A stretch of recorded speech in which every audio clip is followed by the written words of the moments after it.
in 2021. FBI Director Chris Wray admitted before the U.S. Senate Tuesday that despite Baltimore agents finding no problem targeting religious groups in America, no agent has been fired. U.S. Senator Josh Hawley of Missouri asked the director if he had a problem with systemic bigotry against Catholics at the FBI. While Wray denied the problem, he also admitted the only consequences agents would face was smaller pay raises. This is Life News Radio. Persecution around the world has manifested itself through the centuries, but it is worse today than ever before. Aid to the Church in Need and its donors have been there to help since 1947, never abandoning the Church or her most vulnerable children. Will you stand up for your faith and accompany our brothers and sisters on their spiritual journey? Visit churchinneed.org. churchinneed.org. In other stories, a local judge says Wisconsin's 1849 abortion ban is not really a ban. With that and district attorneys refusing to enforce the law, Planned Parenthood will now resume abortions there. Senator Tommy Tuberville is releasing his hold on most military nominations while maintaining his protest by forcing full Senate votes on individual generals' nominations.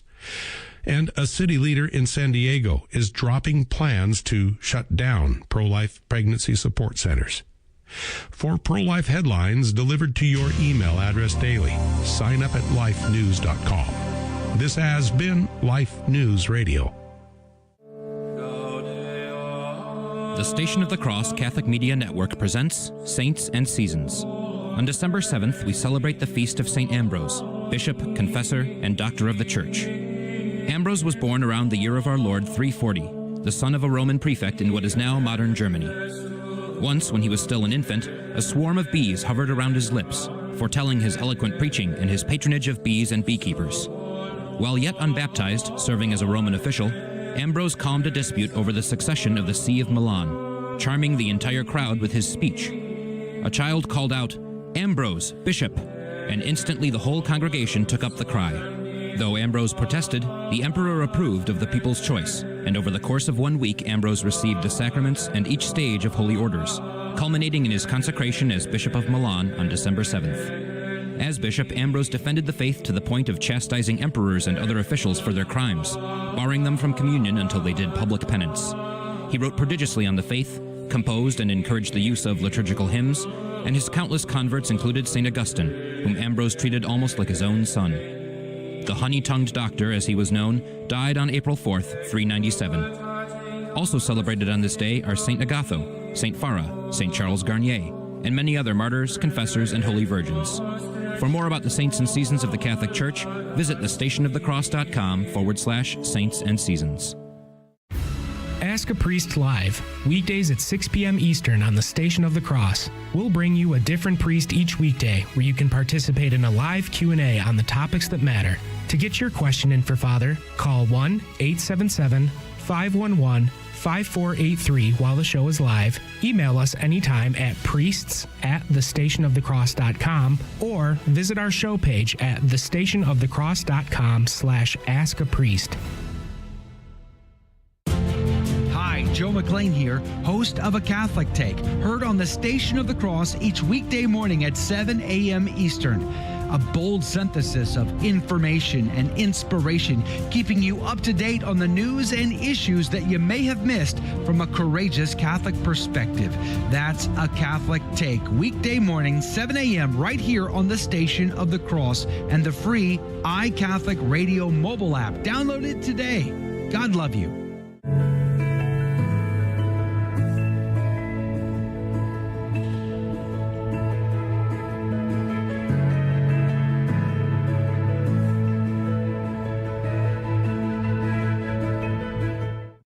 This is Joe McLean, and you're listening to the Station of the Cross, proclaiming the fullness of the truth with clarity and charity.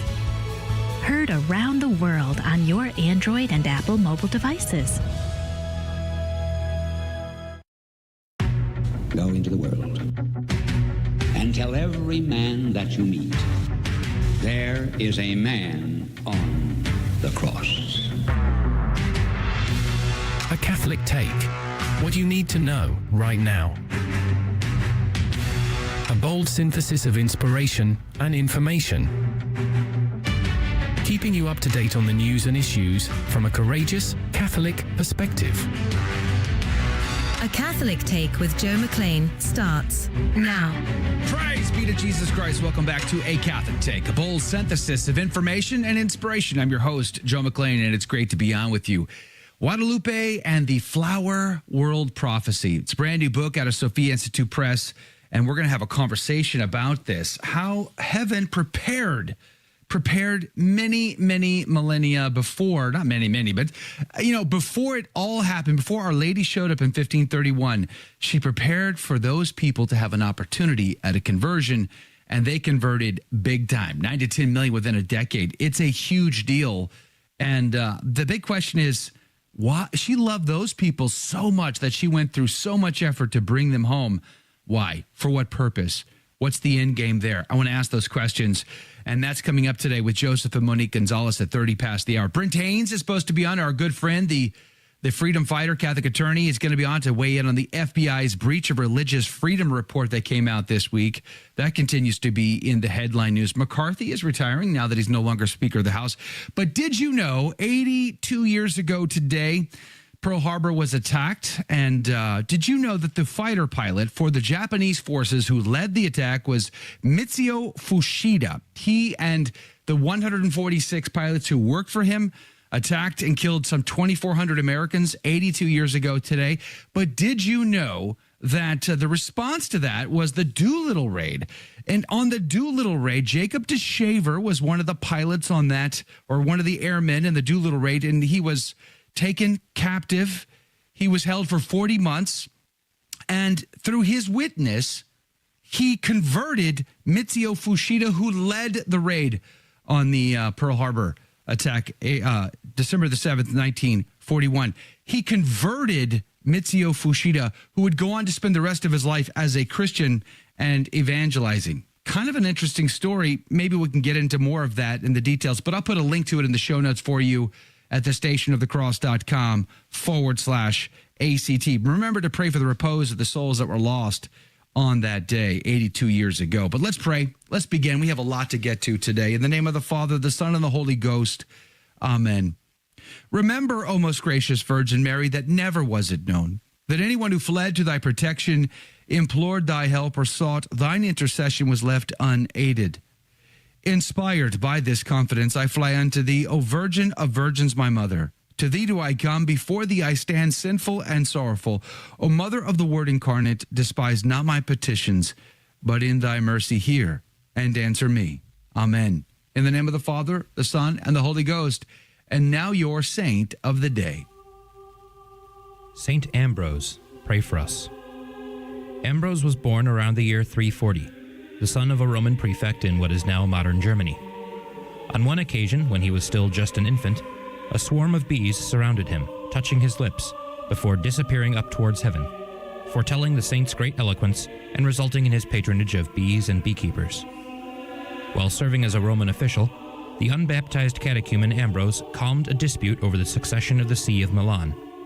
His speech in the cathedral charmed the entire crowd, and at a moment of silence, a child called out, "Ambrose, Bishop!" Instantly, the whole congregation took up the cry.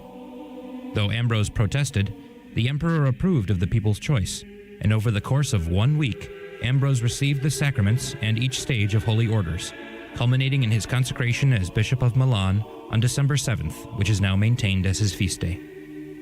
As bishop, Ambrose defended the faith against Arianism, and on multiple occasions he openly chastised emperors and other officials for their crimes, often barring them from communion until they did public penance. He wrote prodigiously on the faith, composed and encouraged the use of liturgical hymns like the Te Deum, and his countless converts included St. Augustine, whom Ambrose loved like his own son. The honey-tongued doctor, as he was known because of his eloquence, died on April 4th, 397. He was officially proclaimed a doctor of the Church by Pope Boniface VIII in 1298. Along with bees, beekeepers, and candlemakers, Ambrose is also one of the great patrons of bishops. St. Ambrose, pray for us. And now your headline news. Catholic Vote reports federal court sides with man who made Hillary Clinton meme. A federal judge ruled in favor of a man who made satirical memes poking fun at then-candidate Hillary Clinton during the 2016 presidential election. The ruling temporarily stayed conservative social media user Douglas Mackey's 7-month prison sentence from election interference pending appeal. Mackey commented publicly on the order on Monday, saying, quote, "This ruling is huge because it means that the appeals court decided that my appeal presents substantial and debatable issues of law that, if resolved in my favor, will result in the conviction being vacated." The Hill reports Comer and Jordan threatened to hold Hunter Biden in contempt of court, or contempt of Congress, rather. House Republicans are threatening to hold Hunter Biden in contempt of Congress if he does not appear for a scheduled closed-door deposition next week as a part of a subpoena. The legal counsel for the president's son, Abel Lowell, has said that Biden is willing to sit for a public hearing, but not for a private questioning. The letter represents an escalation of the battle between the House GOP and Biden as Comer and Jordan speed to the final stages of the multi-pronged impeachment inquiry probe into President Biden, which they aim to formalize with a vote next week. And Fox is reporting there was an active shooter at the University of Nevada in Las Vegas with multiple victims. Police at the University of Nevada, Las Vegas responded Wednesday to an active shooter at the Frank and Estella Beam Hall, the college's business school. Police said the suspect is dead, adding 3 victims died and another is in stable condition. 2 detectives who initially responded engaged the alleged shooter and fired their weapons, and the suspect was killed. Some reports suggest the shooter was a 67-year-old professor whose application to teach at the university was denied. However, that has yet to be confirmed. And those are your headline news. Let us pray for the repose of the souls lost in that tragic accident. The gospel today comes to us from Matthew chapter 7, verses 21 and 24 through 27. Jesus said to his disciples, "Not everyone who says to me, 'Lord, Lord,' will enter the kingdom of heaven, but only the one who does the will of my Father in heaven. Everyone who listens to these words of mine and acts on them will be like a wise man who built his house upon a rock. The rain fell, the floods came, and the winds blew and buffeted the house, but it did not collapse, and it had been set solidly on the rock. And everyone who listens to these words of mine but does not act on them will be like a fool who built his house on sand. The rain fell, the floods came, and the winds blew and buffeted the house, and it collapsed and was completely ruined." The gospel of the Lord. Praise to you, Lord Jesus Christ. Boy, pseudo-Christendom had some really excellent commentary today. Now, if you don't know what pseudo-Christendom is, it's writings that were attributed to St. Chrysostom, or Chrysostom, however his name is properly said, but they can't prove that he said that, or it's likely he didn't write those. So they put them in this category called pseudo-Christendom. It's from generally around the same time, maybe a little after, etc. Anyway, pseudo-Christendom said this: Christ is the wise man who built his house, that is, the church, upon a rock, that is, upon the strength of the faith. The foolish man is the devil, who has built his house, that is, all the ungodly, upon the sand, that is, in the insecurity of unbelief, or upon the carnal, who are called the sand on account of their barrenness, both because they do not cleave together, but are scattered through the diversity of their opinions, and because they are immeasurable.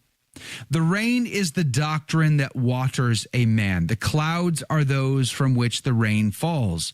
Some are raised by the Holy Ghost, as the apostles and prophets, and some by the spirit of the devil, as are the heretics. The good winds are the spirits of the different virtues, or the angels who work invisibly in the senses of men and lead them to do good. The bad winds are the unclean spirits. The good floods are the evangelists and teachers of the people. The evil floods are men full of unclean spirit and overflowing with many words. Such are philosophers and other professors of worldly wisdom, out of whose belly come rivers of dead water. The church then, which Christ has founded, neither reign of false doctrine shall sap, nor the blast of the devil overturn, nor the rush of mighty floods remove, nor does it contradict this, that certain of the church do fall. For not all that are called Christians are Christ's, but the Lord knows them that are his. Woo, did you catch that? Not all that call themselves Christians are Christ's. Some will fall, some have fallen. It goes on to say, but against that house the devil has built comes down the rain of true doctrine, the winds, that is, the graces of the Spirit, or the angels, the floods, that is, the four evangelists, and the rest of the wise, and so the house falls, that is, the Gentile world, that Christ may rise. And the ruin of that house was great, its errors broken up, its falsehoods laid open, its idols throughout the whole world broken down. He then is like unto Christ, who hears Christ's words and does them. For he builds on a rock, that is, upon Christ, who is all good, so that on whatsoever kind of good anyone shall build, he may seem to have built upon Christ. But as the church built by Christ cannot be thrown down, so any such Christian who has built himself up upon Christ, no adversity can overthrow. Woo! So he turns the tables there, doesn't he? It's not the attack on us by the world, the flesh, and the devil. It's our attack on the world, the flesh, and the devil. It's time to take the fight to the enemy because they cannot withstand. We'll be right back.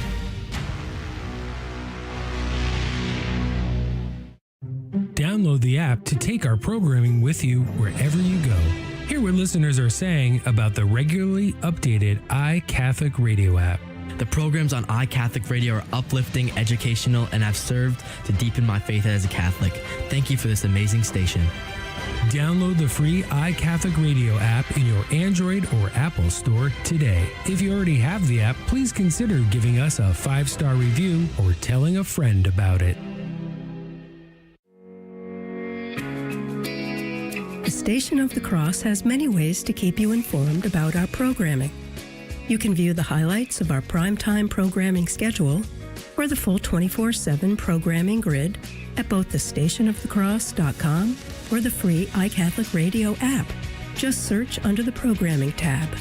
Our website also offers a printable version for your convenience. Can we be happy without God? Atheists say yes, we Christians say yes, but only to a certain extent. What's our reason? There are some natural human desires that can be satisfied without living for God. The desire for sensory pleasure, success, and loving relationships. There are certain desires, however, that can't be satisfied without God. For example, we don't just desire some love, we desire infinite love, love without limit. This is manifest when we get frustrated with imperfect manifestations of it. The same is true for knowledge, justice, and beauty. Since God alone is infinite in these perfections, only He can satisfy our desires for them. Therefore, to borrow from St. Augustine, without God, our hearts would be forever restless. And my friends, a restless heart is an unhappy heart. I'm Carlo Broussard with a ready reason for Catholic Answers, Catholic.com.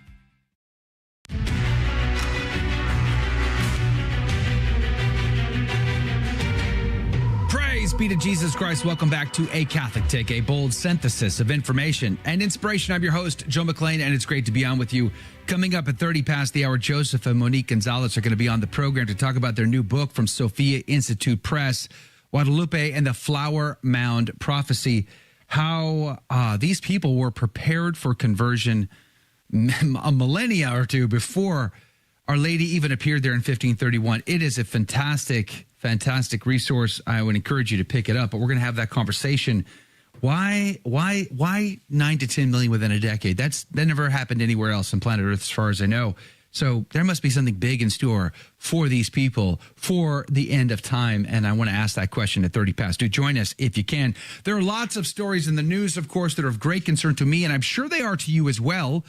And of course, this week we saw the report drop from the Congress, the FBI's breach of religious freedom, the weaponization of law enforcement against Catholic Americans. To talk about this, to weigh in on this, our good friend, Brent Haynes, Catholic freedom fighter and attorney, joins us. Good morning to you, Brent Haynes.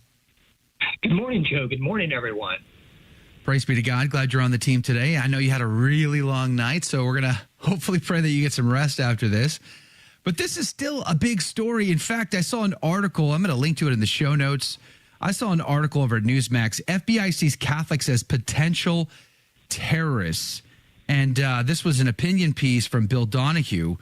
And one of the points he points out in this, I want to get you to weigh in on this, was this was positioned, this memo, this infamous memo out of the Richmond office was getting ready to go viral, so to speak, across the whole country. They were planning to roll this out across the country. They were going to expand this operation, Brent. Well, we learned about this back in February when FBI whistleblower, former agent and whistleblower Kyle Seraphin, someone you might know, Joe. I do. He revealed the existence of this memorandum, an FBI memorandum that identified traditional Catholics as extremists to be considered domestic terror threats, and it discussed strategies for infiltrating Catholic parishes and essentially the FBI would be monitoring and infiltrating, Catholic activities in churches and parishes in the United States. Now, once that memo became public, the FBI said it would be withdrawn. They tried to minimize it, saying it was only the product of the Richmond field office. And as you said, there's, good evidence that it was meant to be rolled out nationally. They have various ways of publishing memoranda and providing information to agents all across the United States and the FBI. And they had published this internally. Now, we knew a lot of this before, but what has happened now is the U.S. House of Representatives Committee on the Judiciary, they have a subcommittee called the Select Subcommittee on the Weaponization of the Federal Government, and they have issued an interim report. And the report is approximately 30 pages long. It is sourced. It has the footnotes and the citations so people can go and look at the sources and satisfy themselves as to how credible or objective or fair the report is. Look, Joe, I spent a little bit of time on Capitol Hill, when I was a student. It's easy for committees, majorities, and minority parties and committees to write reports and basically to write political screeds. You really have to judge these documents by how well they're written, what the reasoning is, and what evidence they have to support them. So people can look at this and check the citations themselves. Some of this is, I hate to sound like just your typical commentator, but we're running out of adjectives, Joe. I mean, it really is astonishing. The FBI, when they were called to account for this, they conducted their own internal review. Well, they interviewed these two intelligence analysts in the FBI Richmond office who had, decades of experience. One of them had 10 or more years of experience. The other had 18 or more years of experience at a minimum. So these are not rookies. This can't be passed off as a rookie mistake. And even if it were, you would wonder how it got that far. But among the admissions, Joe, first of all, the memo was inspired by one criminal suspect in a case in Virginia. One, Joe. And how did they know that he was a quote-unquote, radical traditional Catholic? Because he identified that way in his social media. Wow. And that's what got started. So that's bad enough right there. It's not as if there were a series of violent acts across the United States by people who were identified or who claimed to be Catholics. No, that's not it. It was based on one person. But let's move on, because there's something that I think really is even more astonishing. The authors of the report admitted that they relied upon as sources for their information in their report the Atlantic magazine, Salon, the online magazine, and the Southern Poverty Law Center. All super solid sources, Brent. I don't even know what what are you trying to infer by that? I mean, God, they're like the gospel accounts. I mean, they're almost as close to truth itself as one could get, don't you think, Brent? Well, the Southern Poverty Law Center, for people who don't know, is not a law center that fights poverty. There's a whole network of those, essentially financed by taxpayers, by the way, through the Legal Services Corporation in Washington, D.C., where, full disclosure, I used to work back during the Reagan administration. It's a quasi-private entity established by the federal government. That's not what the Southern Poverty Law Center is. The Southern Poverty Law Center is a far-left activist group that raises money. Now, this is the key. They started fighting the Ku Klux Klan, all well and good, but they went off the rails. They raise money by publishing what they call a hate map of hate organizations in the United States, and you can go online and look it up. And strangely enough, they always try to get those numbers up. And if an organization has several chapters across the United States, they'll count each chapter as a different group because it doesn't look good for them if hate's actually going down in the United States. So who are these organizations on this hate group, on this hate list, Joe? How about Moms for Liberty? They sound very dangerous, Brent. I mean, they believe Moms in for Liberty? Marriage. The Southern Poverty Law Center cited a statement by Tiffany Justice, one of the co-founders of Moms for Liberty, where she essentially said that she believed that parents ought to raise their children and be involved in those intimate decisions, regarding sexuality, and that the government isn't a co-parent. And they cited that as a basis for calling them a hate group. Some of our listeners might be familiar with Eagle Forum. Older listeners and viewers will remember Phyllis Schlafly. So Eagle Forum is a hate group. The American Family Association, a Protestant evangelical organization that supports, shockingly, traditional family values. Gun Owners of America, a group that pushes for Second Amendment rights. Here's one for you, Joe, Church Militant. Now, look, we can criticize Church Militant, for a lot of things, leaving aside the recent, information about them, which was more of a personal nature. Church Militant is too strident sometimes. You can have a message that's true and perhaps say it in an uncharitable way. That doesn't make you a hate group. Have you heard of the Ruth Institute, Joe? I have. And the co-founder received from our Sunday Visitor an award about 10 years ago. Why is the Ruth Institute on the Southern Poverty Law Center's hate list? Why? Because they advocate for traditional marriage. Anybody that is a Christian, or even if you're not a Christian, anybody that advocates for the idea of marriage as it existed for thousands and thousands of years as being an institution between a man and a woman is automatically labeled a hate group by the Southern Poverty Law Center. So when you go online and look at the groups they have listed, and Wikipedia has a nice list broken down by category, you will see one Christian organization after another. Now, you might remember this, Joe. The Family Research Council is also on the Southern Poverty Law Center's list. Now, that's notable because several years ago, a man took a firearm, went into the lobby of the Southern Poverty Law Center with food from Chick-fil-A because he was going to shoot it up and kill people. And fortunately, he was stopped by the security guard. And when he was interviewed by the police, what was his motive? What did he admit in his interrogation with the police? He found them listed on the website of the Southern Poverty Law Center as a hate group. That's what this group does. That's what this group does, and that's who the FBI was relying upon for this memo. They also relied upon Salon, as we said, and the Atlantic magazine. I read the Atlantic magazine sometimes, but it is a far liberal magazine. Here's some headlines from the current issue or the current website for Atlantic magazine, Joe. The truth won't matter. If reelected, Donald Trump will once again churn out absurdity and outrage with factory efficiency. The Proud Boys love a winner. A second Trump term would validate the violent ideologies of far-right extremists and allow them to escape legal jeopardy. A plan to outlaw abortion everywhere. Activists hope a Trump Justice Department would criminalize the procedure with or without a federal ban. Donald Trump versus American history, and I could go on. Does that sound like a fair, objective source for information to write a memo about interfering with the constitutional rights of people who are going to church in this country?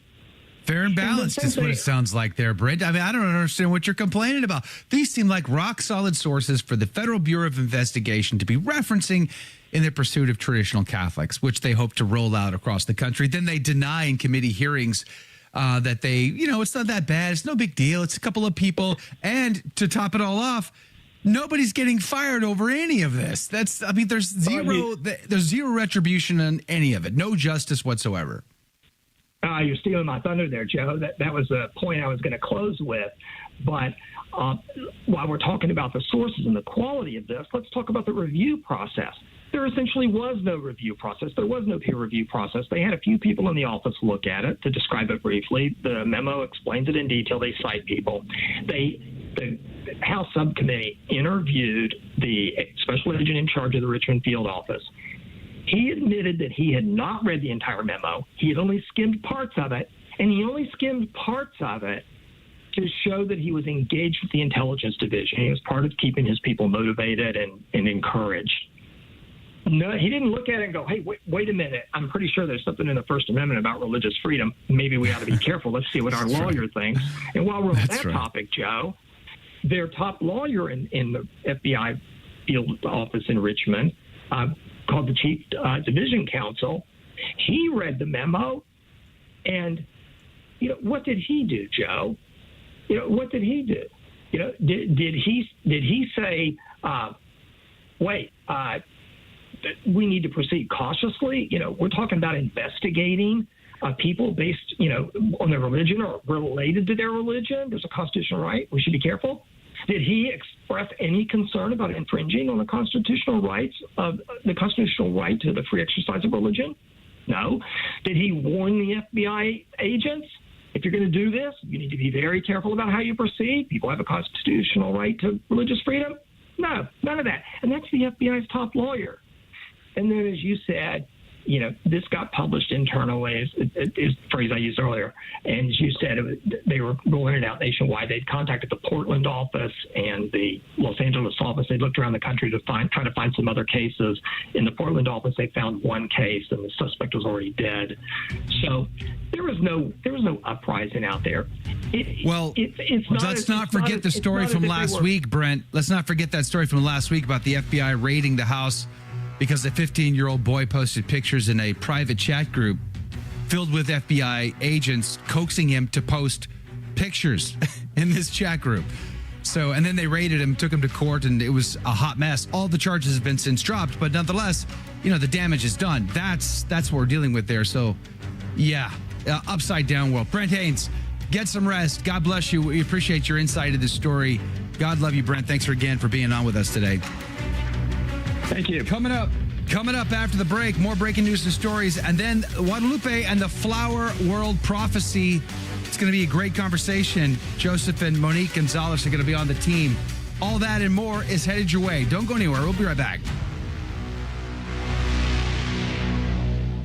The Catholic Current, bringing Christ to the world and the world to Christ. I have no clue what my future looks like. I know who my future is, and it lies in the hands of Christ. I'm not worried about where I'm going to live, what I'm going to do. My life, I want it to be His, and there's such a freedom in that. I never, ever thought that I would find freedom in a laid-down, surrendered life to Christ.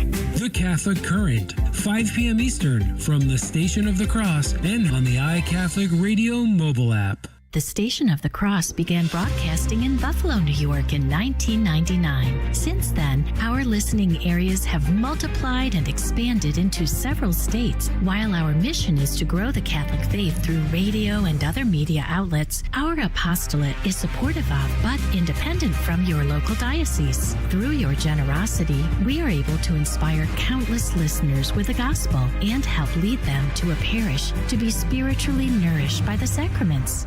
Hello, this is Steve Gleason with your 1-minute tool for Catholic evangelism. Here's the question for your non-Catholic friend. How much havoc would be caused at your church if your pastor brought a big statue of St. Peter or St. Paul and placed them in the sanctuary? Well, here's your 3 best friendship tools for Catholic evangelism. Number 1, history's on the side of the Catholic Church. Christian art in many forms dates way back to about 120 AD, and so do those various Christian symbols which we still see today.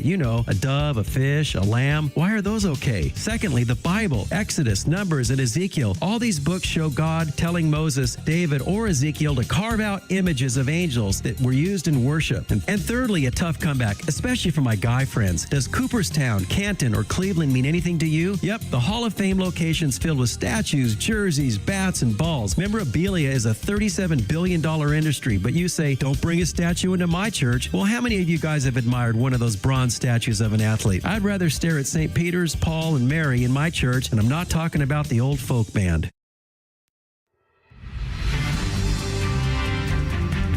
Praise be to Jesus Christ. Welcome back to A Catholic Take, a bold synthesis of information and inspiration. I'm your host, Joe McClain, here are your headline news. Ground News reports China launches world's first fourth-generation nuclear reactor.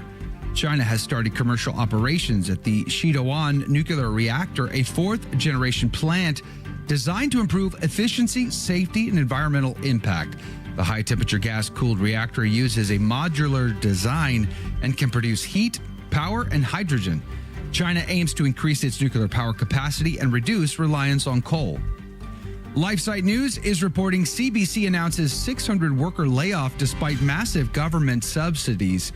Canadian Broadcasting Corporation, Canada's public radio and television broadcaster, announced that it must lay off 600 workers, approximately 10% of its staff, over budget concerns.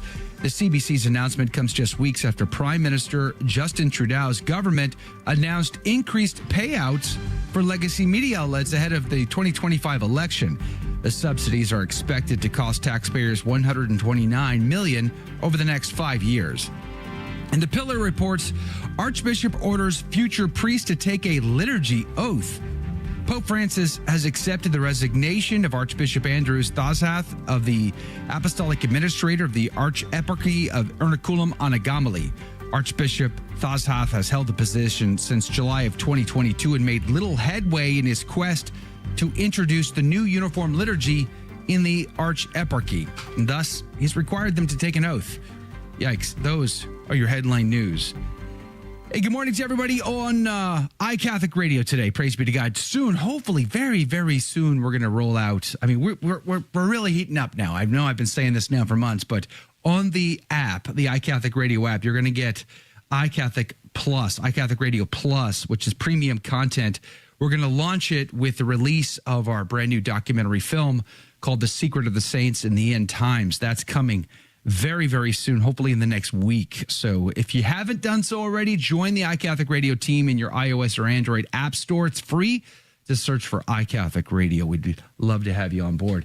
Hey, I got this book from Sophia Institute Press called Guadalupe and the Flower World Prophecy, How God Prepared the Americas for Conversion Before the Lady Appeared. And you guys know, if you've been hanging around me for any length of time, I absolutely love Our Lady of Guadalupe. I absolutely am enamored by the history, the actual history, the original sources versus the revisionist history that comes out in this modern world we live in.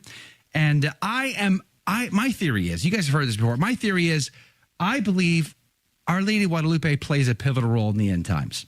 I believe there's something incredibly special that's about to go down on planet Earth because specifically of Our Lady of Guadalupe. To talk about this book and what their theory is in this book, which I find fascinating, is Joseph and Monique Gonzalez, the authors. Good morning to both of you. Thank you for your time today. Good morning. Thank you for having us on. Thanks for having us. I really am enjoying your book. I haven't read it all yet. I've gone through major parts of it to prepare for our conversation. I plan to read the whole thing because it is fascinating. Your theory that you propose in this book, your detail, your research, it is really, really good. I just want to say, so essentially you're making the theory that well before 1531, heaven was preparing the way, paving the road for the day when 9 to 10 million people, the Nahuatl people, would come into the church within a decade, which, as far as I know, there's been lots of evangelization, but nowhere on planet Earth at any time have 9 to 10 million people come into the church in a decade. That's special in a unique way. But what I found interesting about your theory, and I want you to get your comment on this, was like I had this book by Cardinal Daniel, written, I think he wrote this in the 40s.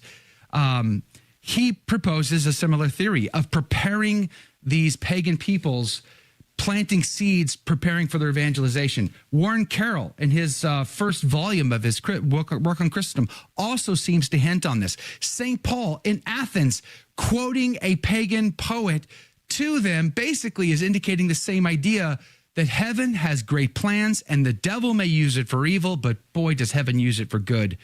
Isn't that the heart of your theory?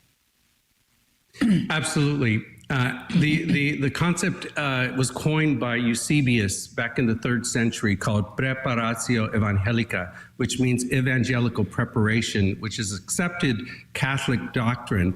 This idea that a pagan culture could be prepared in advance, before missionaries come in and evangelize people.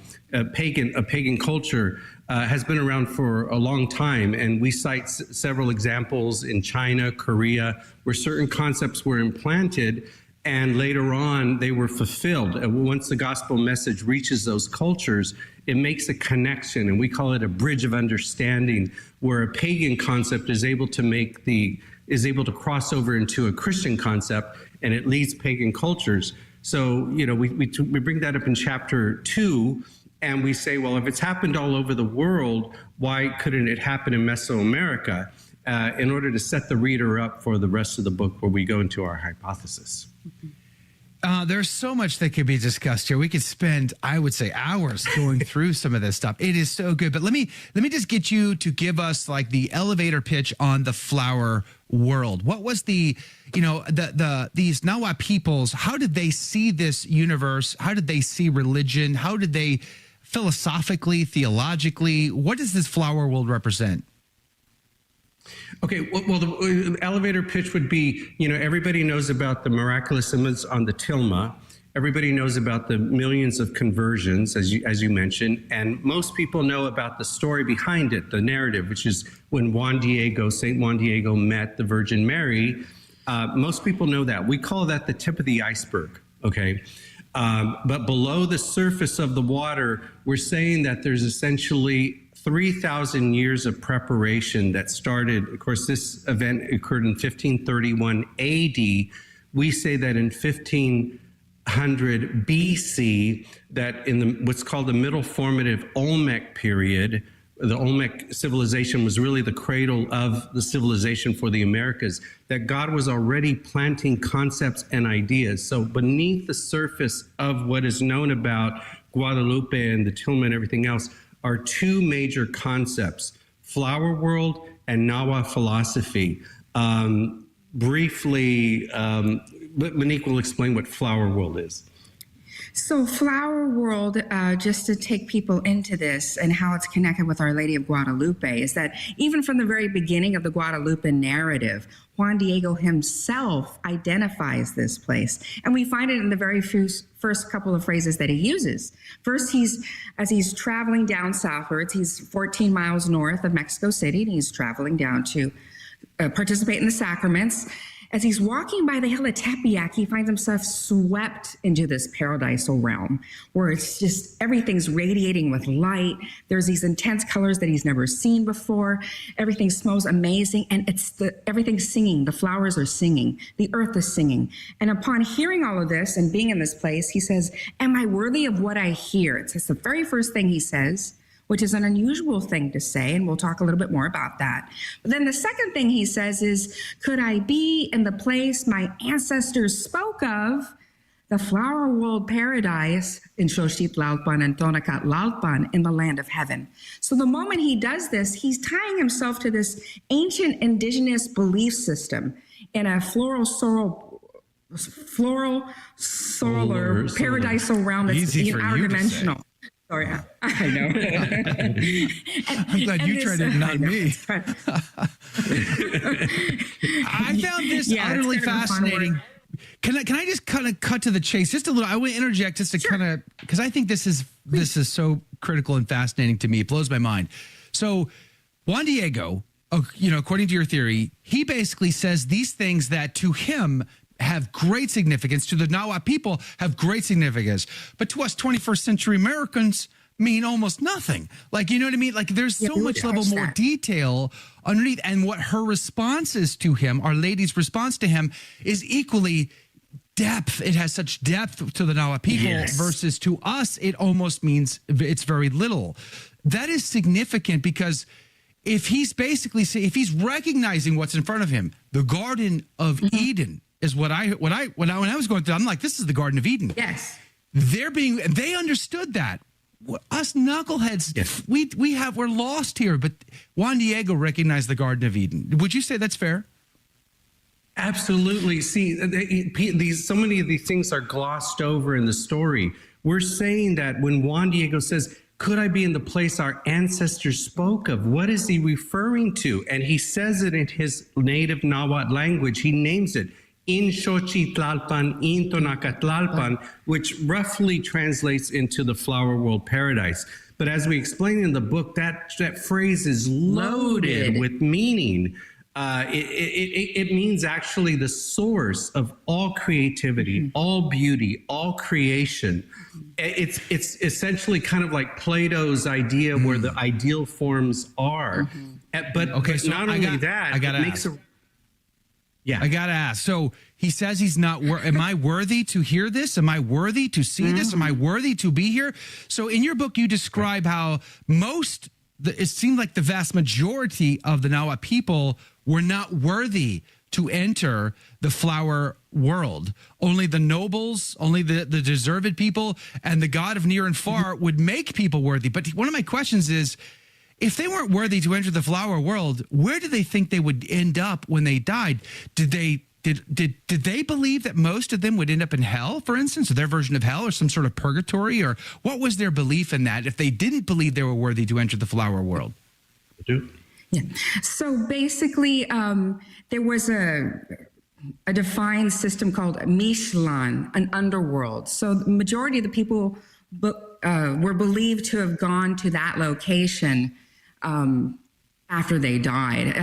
It was the previous belief system that you had to either die in battle or die in the midst of childbirth to be made worthy of this flower world paradise. And it comes from an ancestral narrative, actually. Right. Most of the people, in fact, they even refer to Masahual, which means either a commoner, or it also means somebody who's not worthy to go to the flower world paradise, essentially. But it comes from an ancient belief system, which is reflected in their song poetry.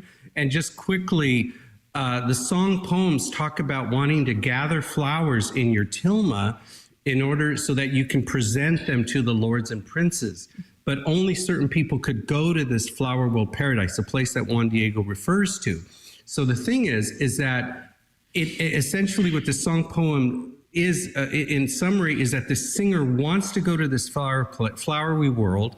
He wants to gather the flowers, but he's not able to. And the reason why is because he's not worthy, because he's sinful, he's afflicted, and he's not worthy. But as you just said, it goes on in this narrative, in these song poems, where only the God of far and near can make one worthy to enter the flower paradise. And spoiler alert, when Guadalupe appears, she says, I am the mother. She identifies herself in 5 different ways, but one of the ways specifically she says, I am the mother of the God of far and near. The same one in the earlier song poems is the God identified, or the attribute of the God of far and near, which can make you worthy to enter the flower world paradise. So that's just one example of how the backstory fills in to the Nahua people.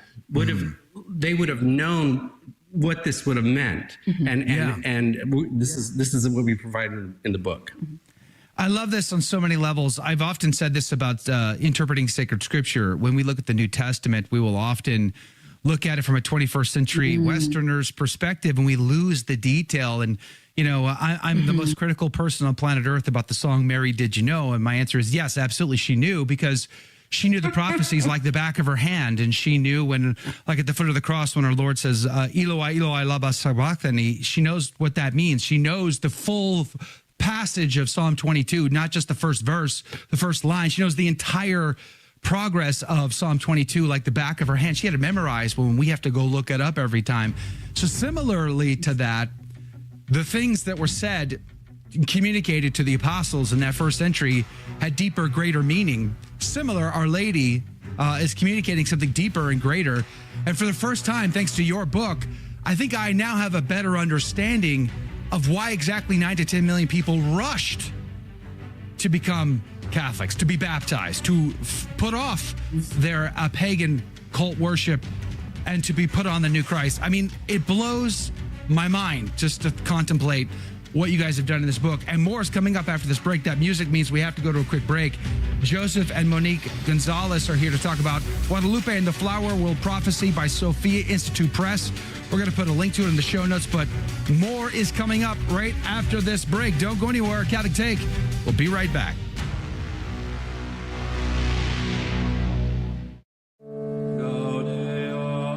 The Station of the Cross Catholic Media Network presents Saints and Seasons. On December 7th, we celebrate the feast of St. Ambrose, Bishop, Confessor, and Doctor of the Church. Ambrose was born around the year of our Lord 340, the son of a Roman prefect in what is now modern Germany. Once, when he was still an infant, a swarm of bees hovered around his lips, foretelling his eloquent preaching and his patronage of bees and beekeepers. While yet unbaptized, serving as a Roman official, Ambrose calmed a dispute over the succession of the See of Milan, charming the entire crowd with his speech. A child called out, "Ambrose, Bishop," and instantly the whole congregation took up the cry. Though Ambrose protested, the emperor approved of the people's choice, and over the course of 1 week, Ambrose received the sacraments and each stage of holy orders, culminating in his consecration as Bishop of Milan on December 7th. As bishop, Ambrose defended the faith to the point of chastising emperors and other officials for their crimes, barring them from communion until they did public penance. He wrote prodigiously on the faith, composed and encouraged the use of liturgical hymns, and his countless converts included St. Augustine, whom Ambrose treated almost like his own son. The honey-tongued doctor, as he was known, died on April 4th, 397. Also celebrated on this day are St. Agatho, St. Farah, St. Charles Garnier, and many other martyrs, confessors, and holy virgins. For more about the saints and seasons of the Catholic Church, visit thestationofthecross.com/saints and seasons. Father Willie Doyle, an Irish Jesuit priest, known for his joy even in the face of war. His courage made him legendary. His compassion made him beloved. Father Willie gave his life on the battlefield of World War I, insisting that he be with his men. Now his cause for canonization has been opened. To find out more about this man of heroic virtue, visit the Willie Doyle Association at www.williedoyle.org.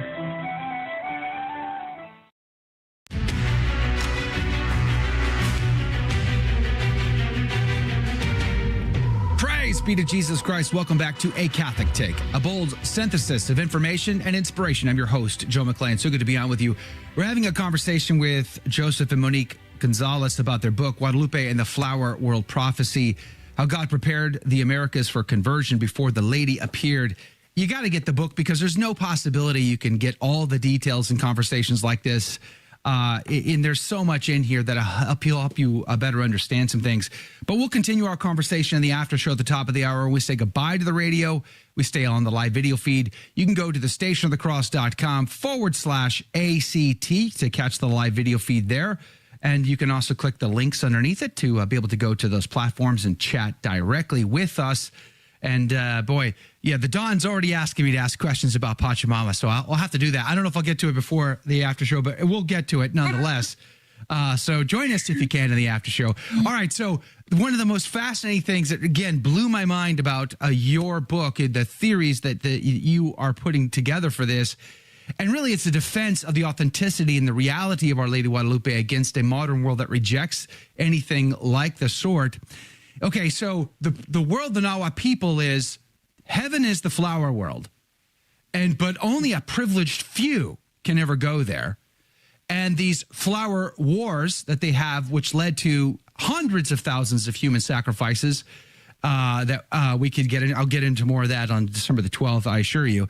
But nonetheless, it makes sense to me that when Juan Diego is saying these words that have such power and meaning, as you talked about in the last segment, that once that's widely known, that now the gates are open, the floodgates are open, and now everybody can have access to the flower world. No longer the rich and famous.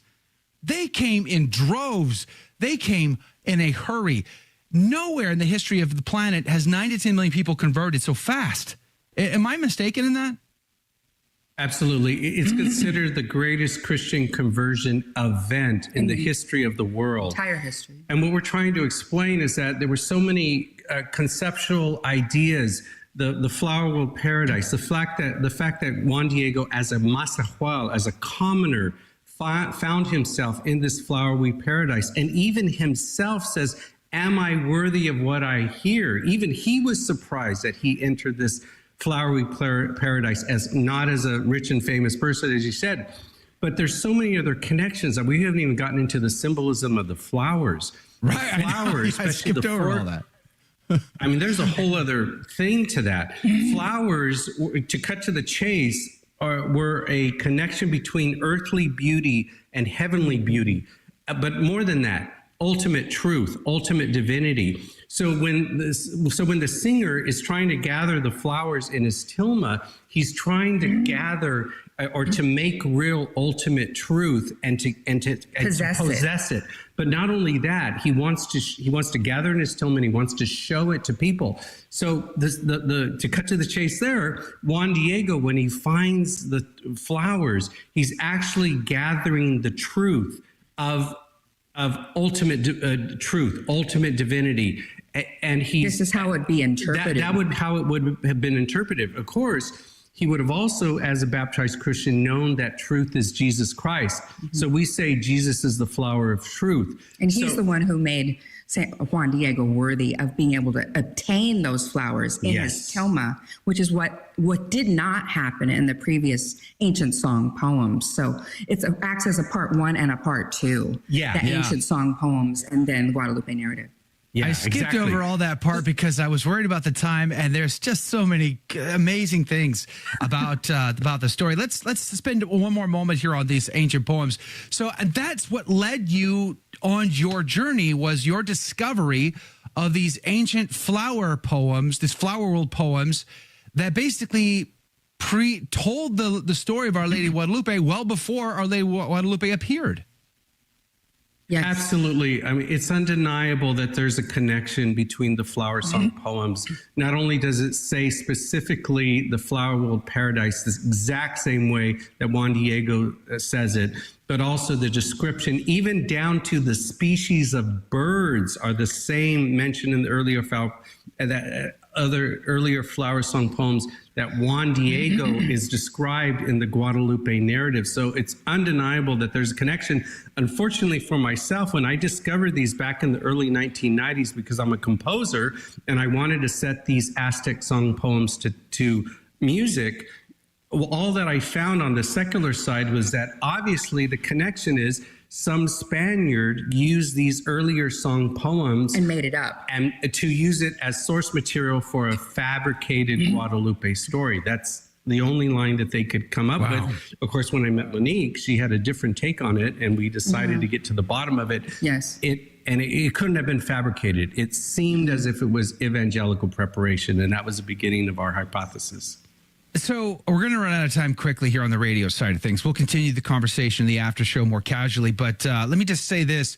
So much is amazing about the story of Our Lady of Guadalupe. The information that we can glean from her, from the tilma, from her dress, from the the outer garment that she wore with the stars, the flowers on the dress, the location of those flowers on that dress. Just everything about just the tilma information alone has been mind-blowing. The fact that they've tried to destroy it and they never could.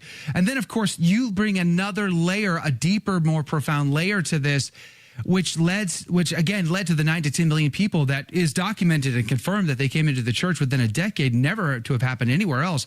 What do you suppose? That's significant. What do you suppose is the plan of heaven to do this, especially given the light that Mexico today is a shadow of its former self, of this 6th and century conversion experience? Do you think that there will be a reconquista of sorts? Because Our Lady of Guadalupe has a heart of a mom for these people, and she desired their salvation so deeply that she would be sent by her son to do this. Something special must be in the works. Yeah, I think it comes down to the fact that, as we go throughout the course of the books, we're laying down those details, right? We're kind of showing how God goes into their culture and is using all these different phrases that are very particular to who and what they are, how they express themselves. They are very unique, artistic, intuitive expressions, their understanding of the divine. So all these little things kind of add up over millennia, not decades, not centuries, that God is laying that out over millennia. So I guess where we're going with this is that the cultural identity of Mexico, as we can see, it's very altered at the moment. There's a lot of, gangs coming up from that territory. And so basically what we're saying is we believe that if we can bring with what we're teaching Our Lady of Guadalupe, what happened back then, that can be hopefully applied right now to kind of reawaken their understanding of who and what they are, and how God did something very unique for them, and by extension can do it right now. Exactly. What it comes down to is that God is in control of history, that if he did it for 3,000 years to prepare the people for those 4 days, December 9th through 12th in 1531, why is he not doing it for us today? That even though that we're in dark times right now, everything seems chaotic, everything seems coming apart at the seams, that all these little things might be put in place, as was for the people of Mesoamerica. Why couldn't it be happening for us today, so that God can turn everything around? And as you said, a eucatastrophe, Guadalupe, perhaps. Yeah, just Tolkien would say, why isn't that happening for us today? Yeah, I mean, such an incredible, mind-blowing reality that Our Lady of Guadalupe has to offer us today. And you're going to get, if you can get this book, and I encourage you to do so, you can go to SophiaInstitute.com's website, SophiaInstitute.com, to get the book. We're going to put a link directly to the book in the show notes, but Guadalupe and the Flower World Prophecy, How God Prepared the Americas for Conversion Before the Lady Appeared. I mean, I'm sure you've looked into all the details about the tilma, the eyes being real, the heartbeat, the pulse, the temperature. Just everything about the tilma by itself is utterly amazing. This layer on top is just going to take it to that fourth dimension. I mean, it's just so good. It's a greater and better understanding. It's a deeper dive into the story and its significance. But I want to continue that conversation in the after show. But we got to say goodbye on the radio side. And today we're not going to be live tomorrow. It's a holy day of obligation. So we're going to be off. Producer Jake's got a best of show for you. We'll see you back here Monday morning. God bless you. God love you. And share us with a friend.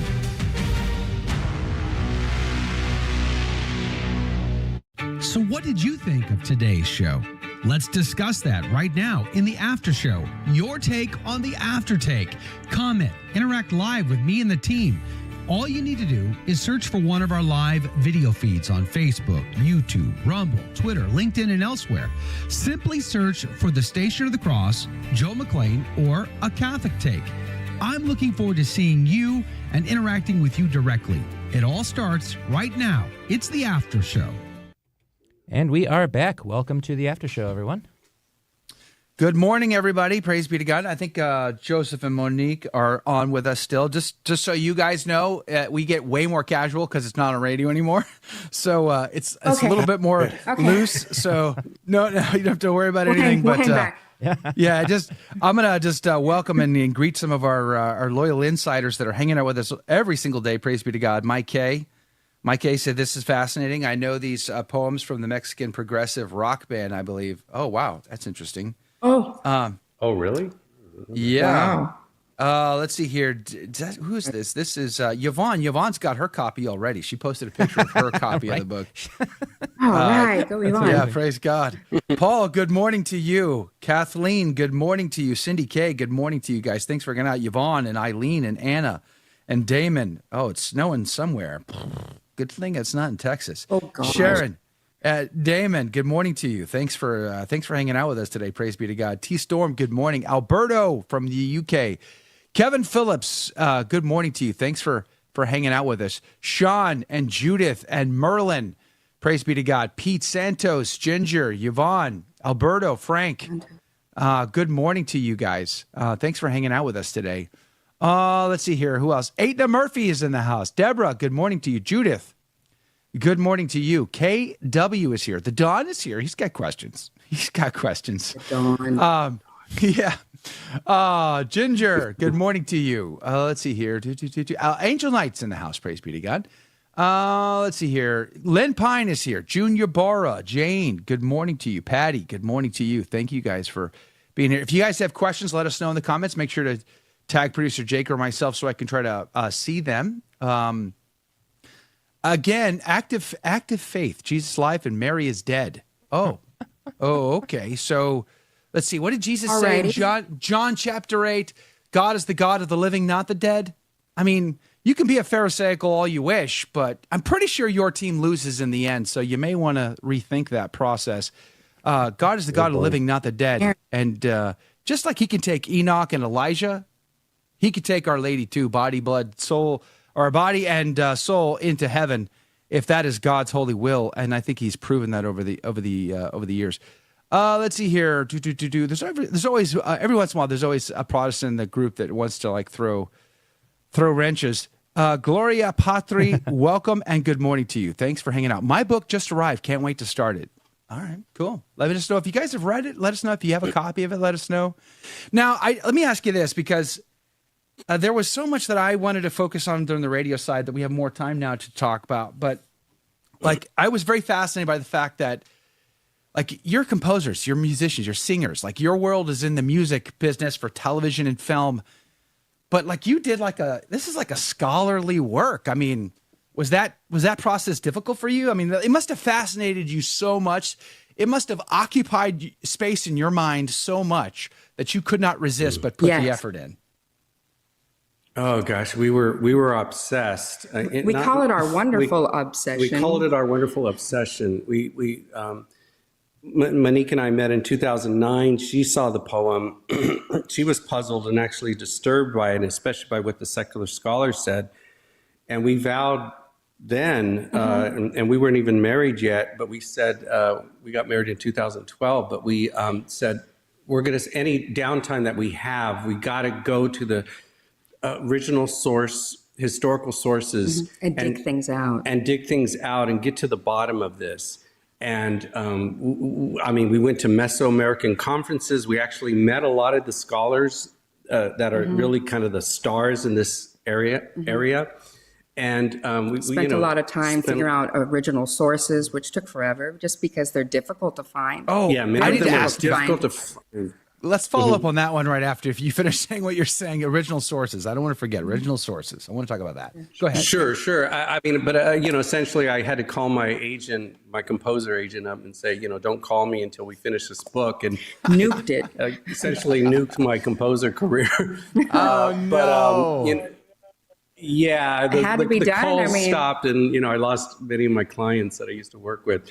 But it was described. It was one of those treasures, that is said in the Bible that you find that you sell everything for because you think you're onto something.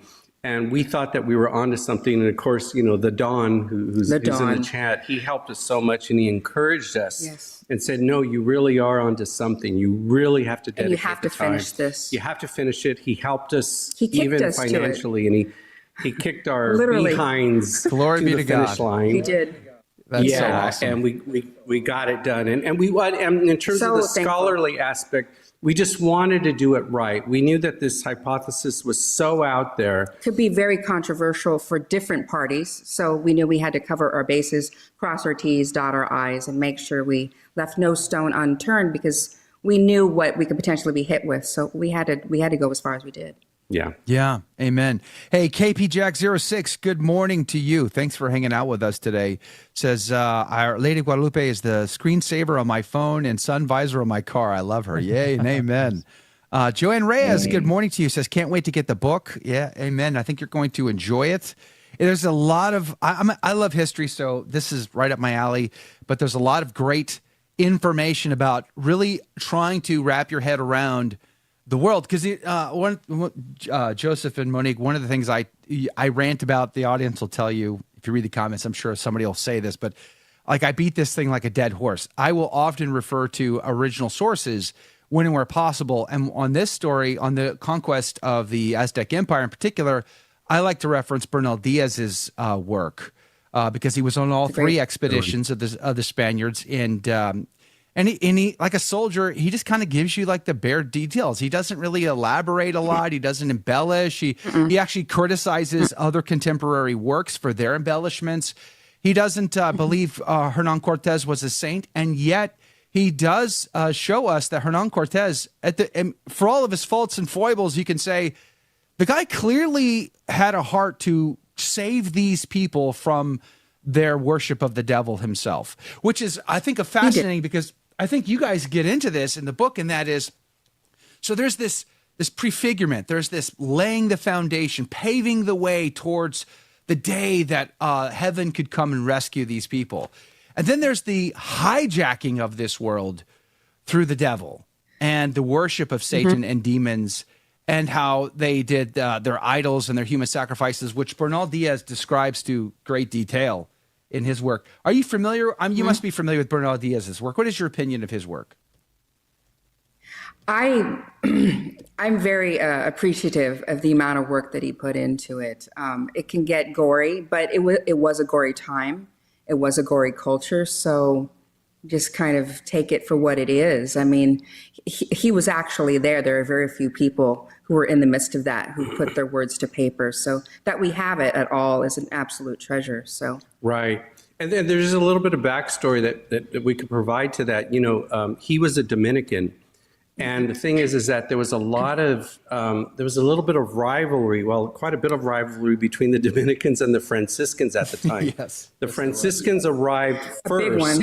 And actually, on two sides of the corner was, Diaz, but on the other side, on the Franciscan side, is a friar named Friar Toribio de Benavente. He goes by Motolonia, which means the ragged one in Nahuatl. There's a lot of backstory to that. But equally, and actually a really wonderful book that Toribio de Motolonia wrote is called The History of the Indians of New Spain. And actually, that is the source book for where we know about the 5 to 10 million conversions. That's the original source history. Unfortunately, that book is really hard to find. There's only 500 copies that were made on the first printing. In English. Of the English translation. But so tracking it down is very difficult. It's equally beautiful to the Diaz book, because it talks about how they were trying to convert the indigenous, and when they were converted, how much they embraced Christianity, by burning their pagan idols right in front of them, but also the love that the Franciscans had for these people and what they did to try to bring the Christian faith to them, not forcefully. They did it by love. They did it by persuasion, which goes against the narrative that they were all forced. There was only 40 priests on the ground in that decade. So how can 40 priests force convert millions of people? Yeah. So I love when you talk about that and how sad it was when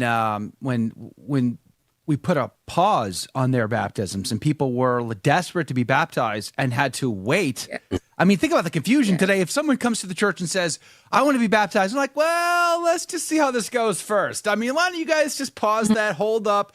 I mean, how many people would just walk away from that and never come into the church? And these people, I mean, just the fact that they were like, no, we have to be baptized. Like, that is such an amazing thing to even comprehend. By the way, we got some, Maria, good morning to you. I'm glad you're here. Says, I read the Our Lady of Guadalupe book years ago. I'll buy this new book and read it. I have a beautiful statue of Our Lady at home. God bless you both. Well, thank you for that. Praise be to God. There was another comment here. Let me just see if I can find it.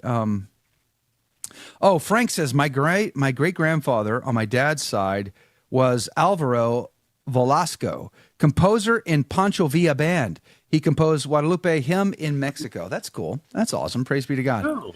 That's a great tidbit. I wanted to ask you guys about original sources. So one was on Bernal Diaz and those original sources, which I got to try to track down that book you just mentioned. I'm going to remind myself to look for that. But I wanted to talk about the original story of Our Lady of Guadalupe appearing to Juan Diego. You guys tell, I didn't know. I bet most people don't know. Like, where's the oldest copy? What's the original source for the actual events that happened on Tepeyac? And how did it almost escape humanity? Okay. Guadalupe appeared in 1531. In the 1600s, there were 4 different versions of the Guadalupe story. The first one was published in Spanish in 1648.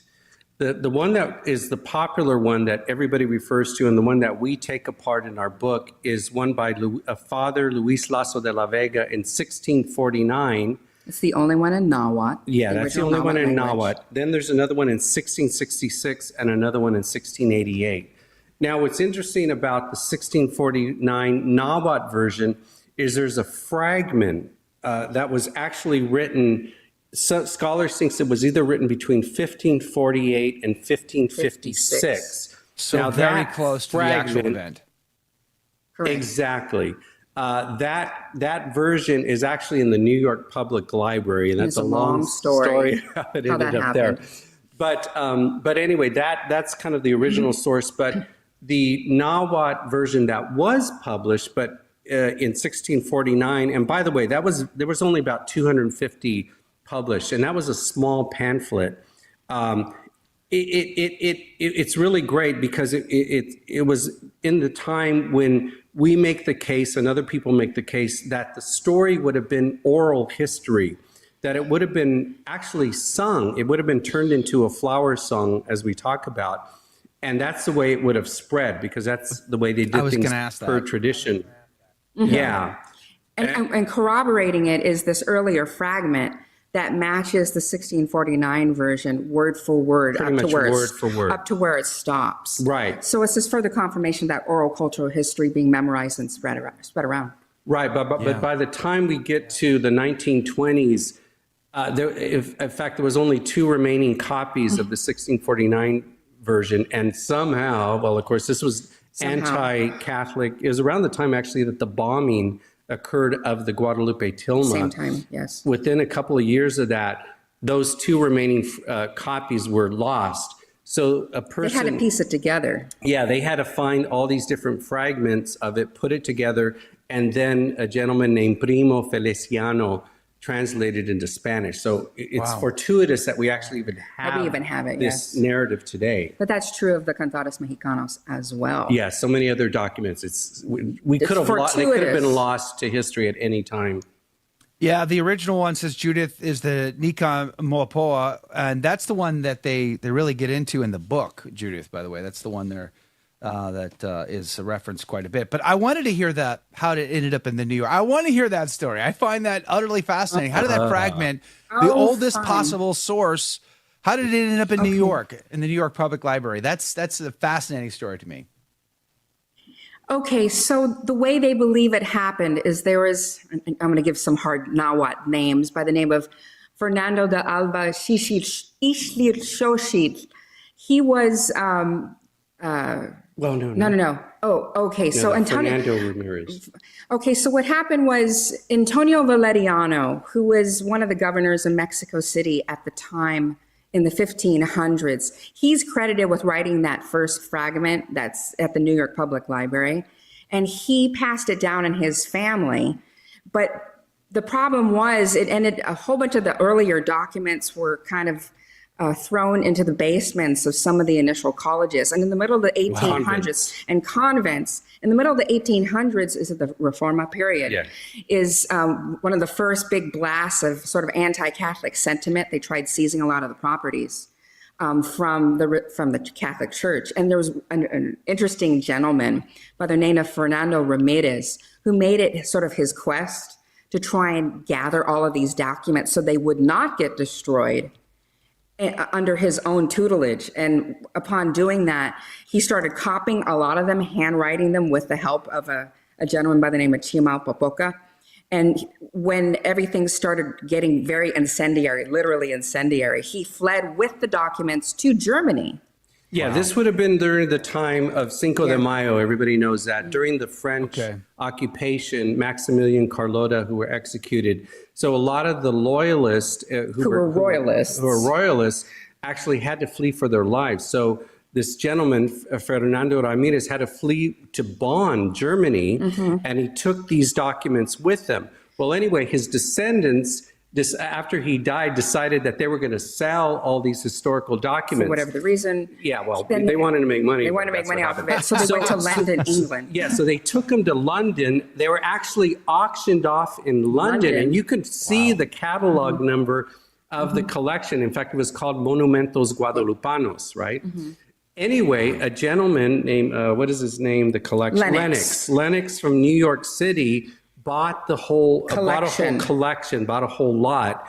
And he's actually pretty famous because he was one of the people who actually created the New York Public Library. The New York Public Library. He was one of the major benefactors. So to this day, there's actually the Lennox collection of all the historical documents that he bought from all around the world. And so that's why it's now at the New York. Monumentos Guadalupanos is a part of his collection. It's really hard to get in there to see the original document. You have to make the reservations far in advance.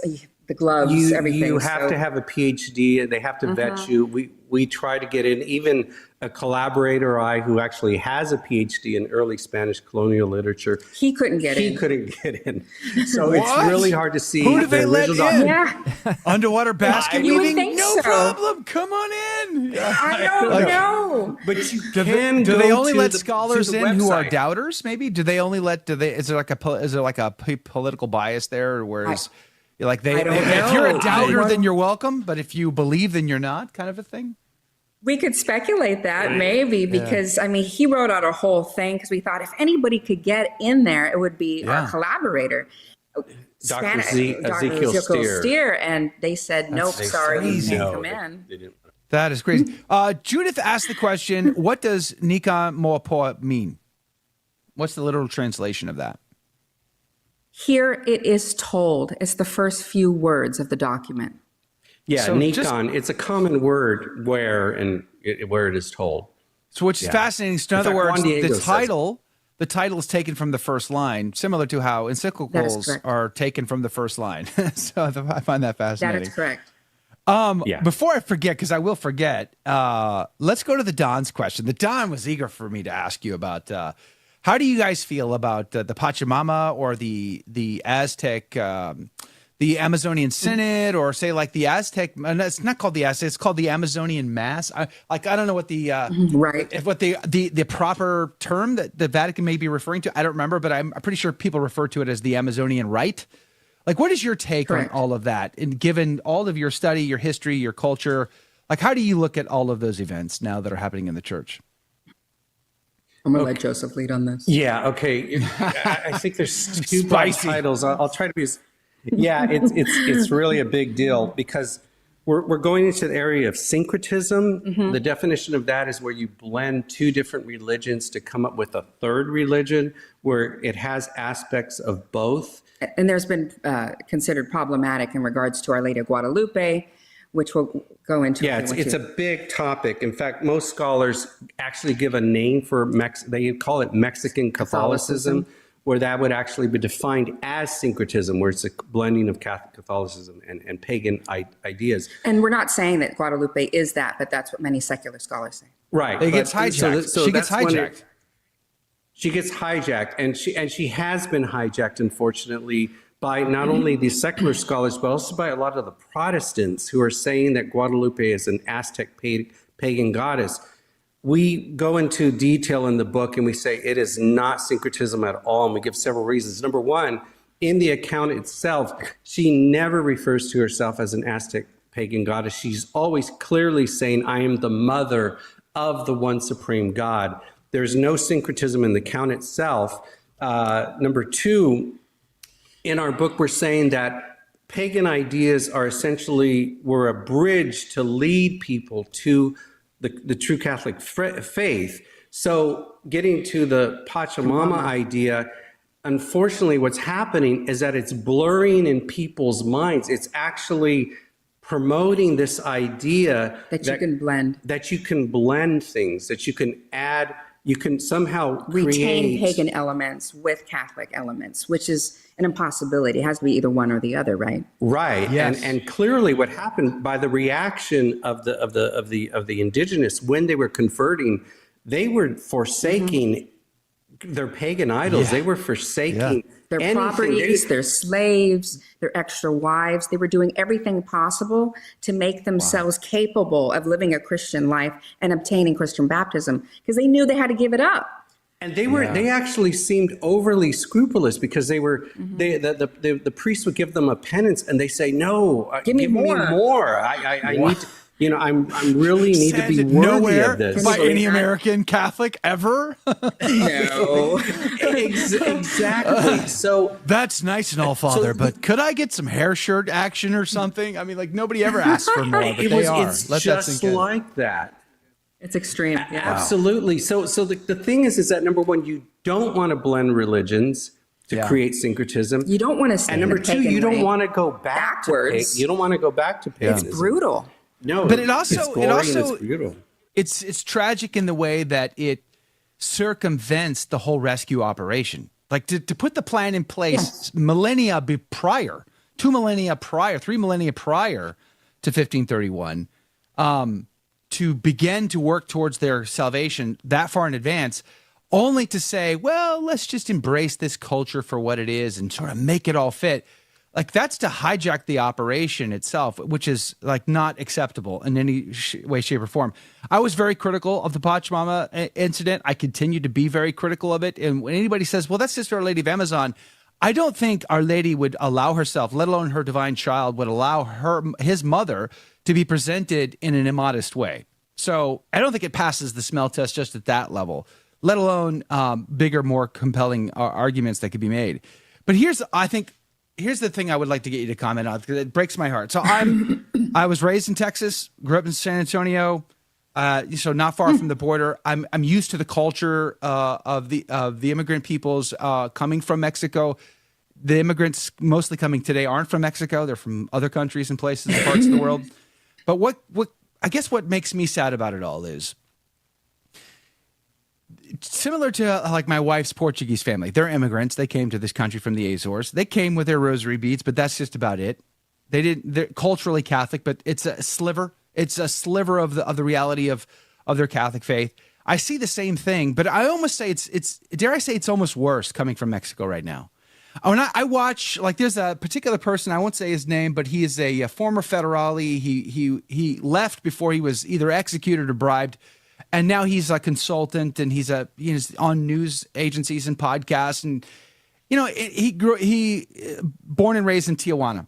And when he talks about his Catholic faith, he talks about it from this syncretistic type of aspect. He doubts the reality of Our Lady of Guadalupe. He meshes Santa Muerte and the Catholic faith and melds them together.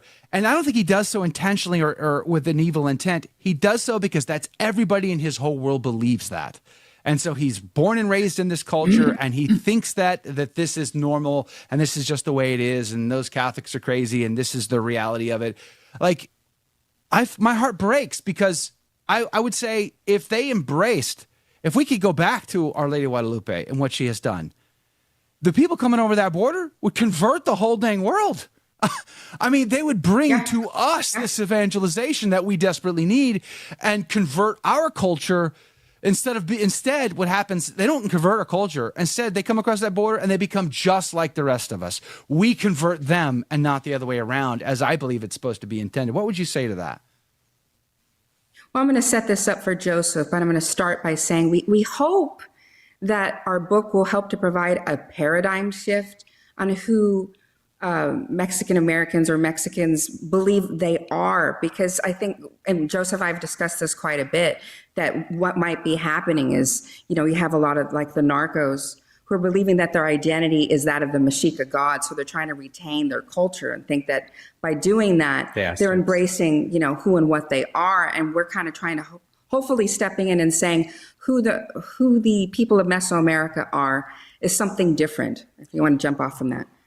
Right. So, it's very, very sad.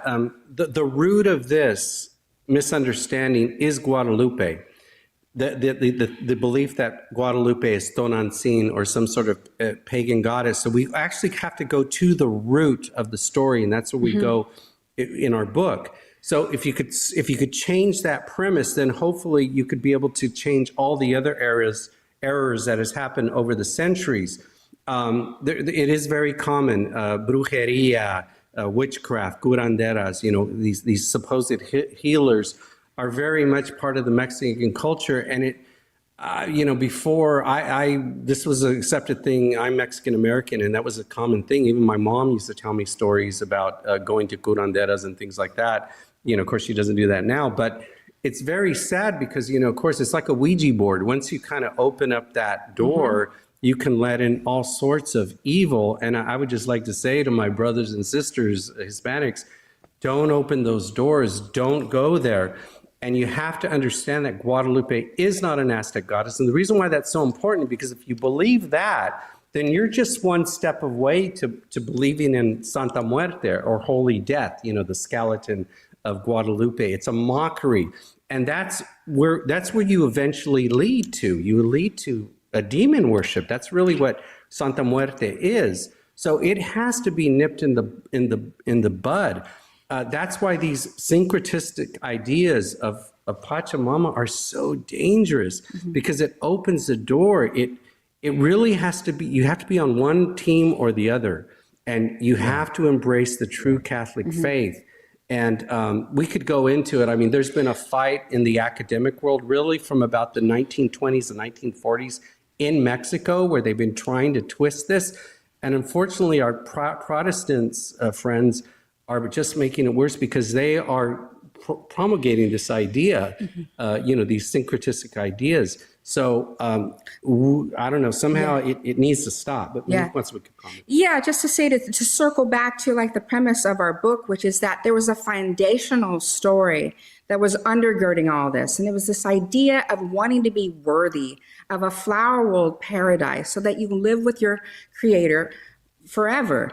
And that was the ancestral desire, the ancestral quest. So Juan Diego coming along and fulfilling that quest, it kind of caps off this multi-generational story that, it's just basically just to remind people, like, that's the focus, not Huitzilopochtli, not Quetzalcoatl, not Santa Muerte. It's the desire to live in flower world. So maybe we just need to reawaken that hunger for this paradisal realm. Right. That was one of the most mind-blowing parts of the whole thing to me, was just like, because like before it would be like, okay, well, the Nahua people, they see the tilma and they go, oh yeah, okay, this is like reading a book. This I exactly know what that means, and this means, and the stars. Yes, I get that, and and I could see all of that before, but this opened my mind to like, now it makes sense why they ran as fast as possible in droves to be baptized, and as you described so vehemently, no, you must baptize us. Like that, it just blows my mind, because in their world, they were cut off. And, a sort of similar parallel is, and I quote Rodney Stark a lot when I talk about naysayers to the faith, or like feminists in modernist feminism, because they say that the church suppresses women. And I say, well, it's the church that converted women in the Roman Empire. Rodney Stark, not a Catholic, an agnostic, even he points this out in his works, how women in pagan cultures had very difficult and harsh lives. And Christianity provided something completely different and beautiful, which attracted them. And then they brought their husbands along with them, and it helped to convert the empire. So I see those parallels here, and it just blows my mind away to be thinking about it. By the way, T-Storm asks us, what was the author of the other account that you mentioned? The one that was hard to find? I think it was was it a Franciscan work that you see said it's 500 copies and hard to get? What was the name on that one? Toribio de Benavente Motolinia. The translation is by Elizabeth Foster. It was published in 1958.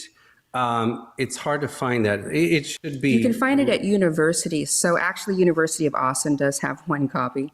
Just FYI. Really? Well, we were able to get one through Cal State, Los Angeles. Yeah, because that's closer we to know us. There's a copy there. But that's a beautiful, the history of the Indians of New Spain, La Historia de los Indios de la Nueva España in Spanish. Yeah. Actually, I think there's a PDF of the Spanish version online you might be able to find. But I think it's an archive.org, the Spanish version.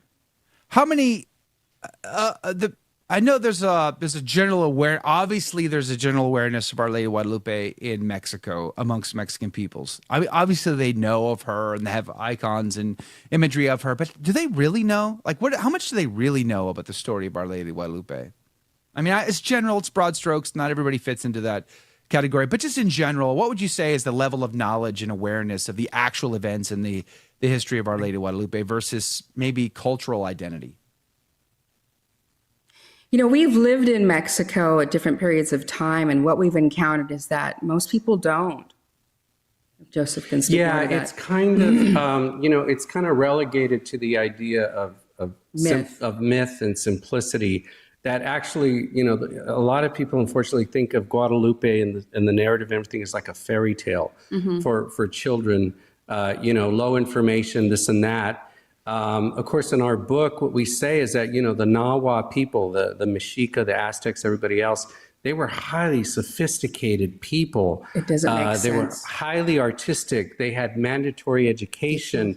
They were deeply philosophical. They believed in a transcendent reality that please learn your actual history. Don't buy what this line that it was a simple childlike kind of thing that happened.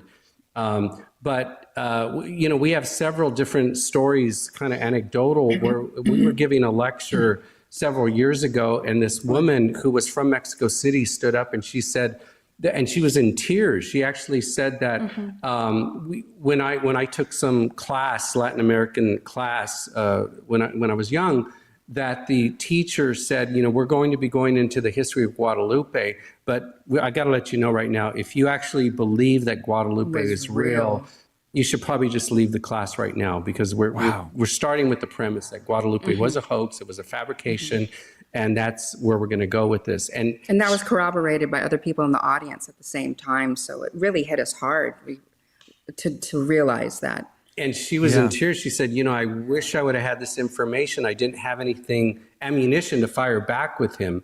So she was really grateful for that. But that's really kind of the state of where it is in Mexico, and it's really unfortunate. So do you anticipate, do you see, I know the intention of your book is to help change all of that, and I pray it does, but do you see like a big transformation of Mexico coming? I mean, like we've been talking about, they seem to be so far from those days that I feel like if there could be a reconquista of Mexico for Our Lady and for the Lord, that I really feel like it would change America. It would change North America. It would change, I would say, reverberate around the world. But is such a change actually coming? I mean, we're speaking from speculation and personal belief, but just the nature of us finding all of this right now in the last few years, and even over the course of the 14 years, new things were coming up, new studies were coming up, corroborating further and further the direction we were going. It just leads us personally to think that absolutely Guadalupe and God is doing something to educate her children and to shed more light and reason, not just a sense of piety, something more grounded, not only for the people of Mexico, but everybody here in the Americas. So it's our personal belief that it's inevitable on some level, but we're just waiting to see it play out. And let me give you a little bit more information. The first full translation of these flower songs didn't happen until 1985. That's the expert in this area, Miguel Leon Portilla, didn't translate into Spanish all of them until 2011.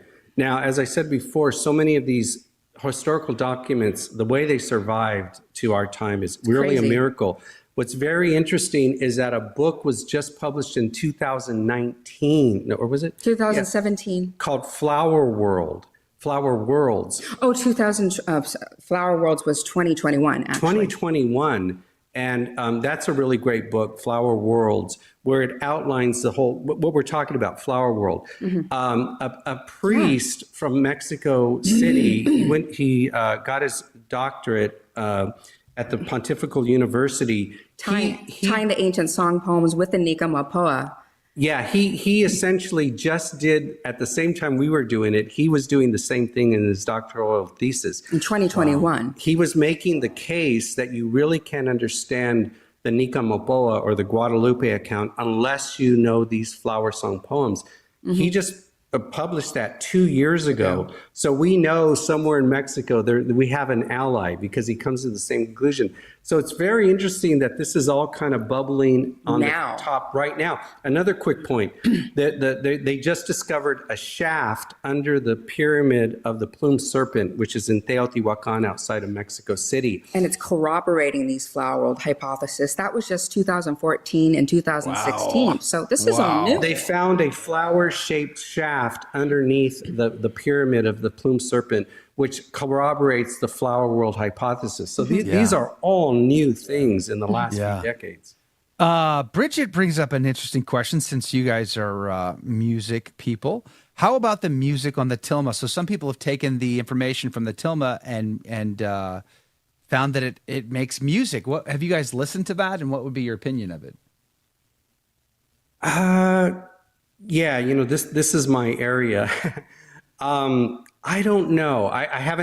We haven't looked into it. I haven't studied it. It's fascinating. I have to say, I've listened to it. It's fascinating. I don't know what to make of it, but it's fascinating. The Dawn says, "Poor Mexico, so far from God and so close to the United States," said ex-president Porfirio Diaz. I hope I said that correctly. I want. There was a point that I wanted to bring up, and I guess we have to wrap the whole thing up. I mean, you guys got to get the book if you haven't got it. It's just really, I couldn't recommend it enough. I can't wait to read the rest of it. Really, Guadalupe and the Flower World Prophecy. There was one last point though. Oh, I had it a second ago, and then I got sidetracked on the music, and I forgot it. What was it? I don't know. It'll come to me when we're all done, and I'll have to email you to ask you probably. But oh well. Thank you guys enough for your time. I really do appreciate it. Great book. Couldn't recommend it enough. It's been fun. Utterly fascinating to me to see. I'm a big typology guy. I'm a typology nerd. So, I saw that. This makes sense to me. This really. I mean, I grew up Protestant, so. In my world, the Church of Christ, old and new, although related, were kind of separated from each other and disconnected and disjointed in many ways in their theology. And it was it was Dr. Scott Hahn and who introduced me to typology. And once I learned of typology and how the old is leading to the new and the new is perfected from the old, and my brain just exploded in thinking and seeing these connections. And it's obvious that that's the case here. And of course it's obvious because God loves every single person on planet Earth, no matter where they're from. He loves them so much that he would send his only begotten son, born of a virgin, who could have said no, by the way, and then it would have been game over because there was no plan B. But she chose to say yes to save our souls. And he loves them so much that he would send his own mother to welcome them into the flower world, to Eden, back to paradise, where we're all welcome to go, but we have to choose to go. And would we be like the Nawa people and run, not walk, to receive those sacraments and to give up our pagan ways to receive this gift, this treasure found in a field? So what a great story. What a great work. God bless you, Joseph and Monique. Thank you so much. Amen, have Joe. a great day. That was so much fun. Thank you so much. God bless you. God bless you. Have to have you back. We'll see you guys on Monday. Please.